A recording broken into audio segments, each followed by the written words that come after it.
Hey everyone, Omogonix here and welcome back to a brand new video here on the channel. So in today's video I'm going to be talking more about the Halo Infinite technical preview, and I want to give my updated thoughts on it as well as my thoughts on the new map Bazaar that has just came out today.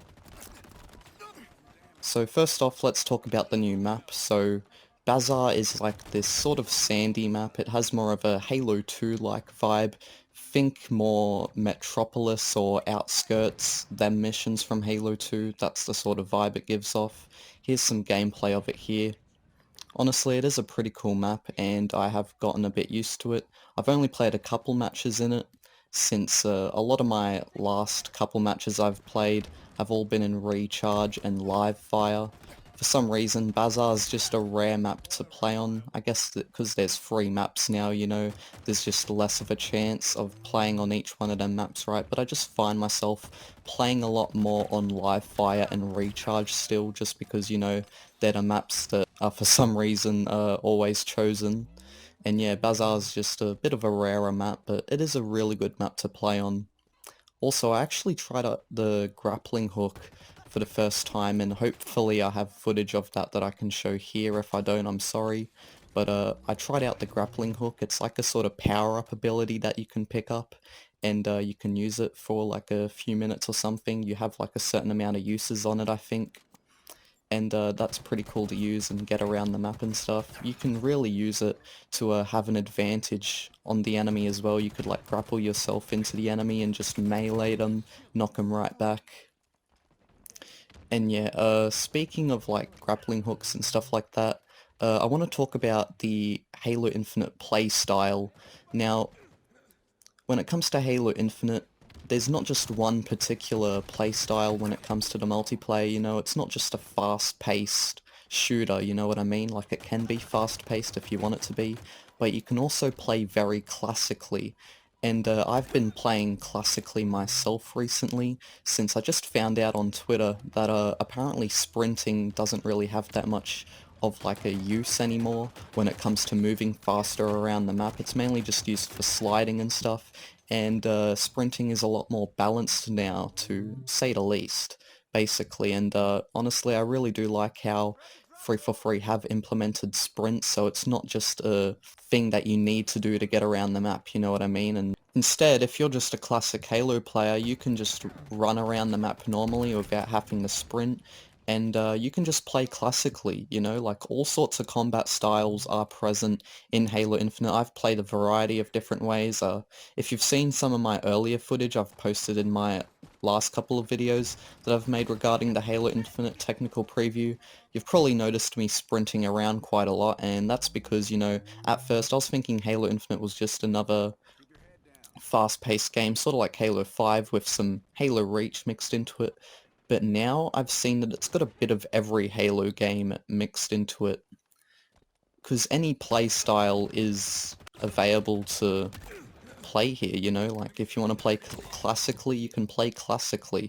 You don't have to sprint around the map. Sprinting is only needed for like sliding, and that's pretty much it. And funny story too, I was actually playing just a few hours ago, right, and I was just running normally, not sprinting at all, and there was someone right behind me who was sprinting, right, and I was still ahead of them. So that's even proof right there that sprinting doesn't really add much movement to the, I mean, it doesn't really add much movement speed to the Spartan.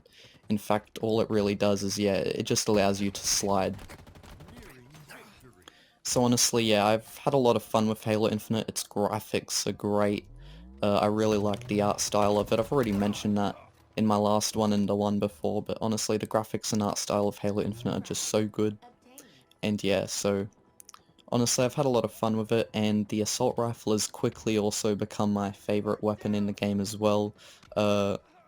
It really is fun to use. It reminds me a lot of the Halo Reach AR, and that just is because it does look exactly like it.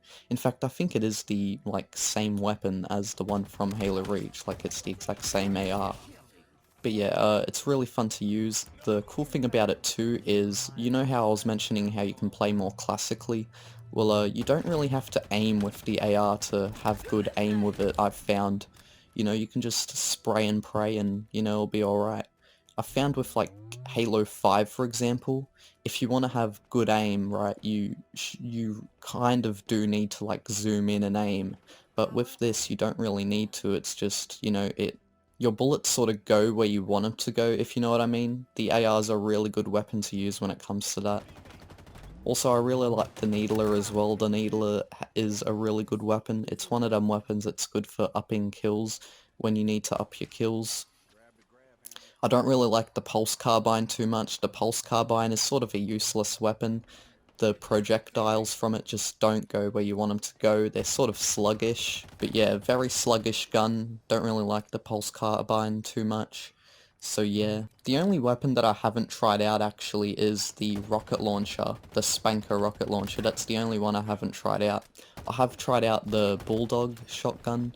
Don't really like it, to be honest. It's got a very short range. You know, I've tried the Ravager. The Skewer is pretty good. It's a one-shot kill instantly. And BR, the battle rifle, the BR-75, that's a pretty good gun too. You know, I could be mentioning all the weapons, but there are probably a few that I didn't mention there, like the plasma pistol, which I used a few times and don't really like it too much, to be honest. Honestly, not really feeling it too much with these current weapons in the technical preview. I more do like the AR and the Sidekick. They're my two favourites at the moment, especially the AR. That's quickly became my favourite. And it's just really cool to play with a more classic Halo style again. Because the thing about Halo 5, right, is it feels like it's just it's a lot more different than the other Halo games, right? You know, in terms of the play style, how you need to play, you know, you sort of need to sprint around because the maps are sort of larger, or, you know, you might need to sprint around to get around quicker. But you see, the thing with Halo Infinite and the thing what I really like about it is it just reminds me so much of classic old Halo, you know, and you don't have to sprint. It's not a necessity. The maps are good enough for just running around even, and also like I've mentioned before, sprinting doesn't even add any movement speed to your character. Also, Halo Infinite has a lot of user accessibility options as well. I think I do have some footage of me going through them here. You can change a whole bunch of stuff when it comes to the user accessibility options, and it is quite cool to change all that sort of stuff, you know, make it more personalized for your own good experience, and yeah. But anyways guys, there's not really much else to talk about. Honestly, Halo Infinite has been so good so far. And it does suck that the technical preview will be ending in about a day or two. If you've been in the Halo Infinite technical preview as well, be sure to tell me your thoughts on it down in the comments below. Have you been having fun? Yeah, honestly, I'm really liking the game, and you know, just the whole style of it is really cool. The art style, it really does bring you back to sort of classic Halo. And also, you know, you can just play however you want as well. You don't have to play like how you would in Halo 5. You can play like how you would in Halo 2 or Halo Reach or Halo 3, something like that, and that's cool. So yeah, anyways, be sure to like, comment, and subscribe for more. Also, don't forget to share the video around, and I'll speak to you all soon. Bye bye.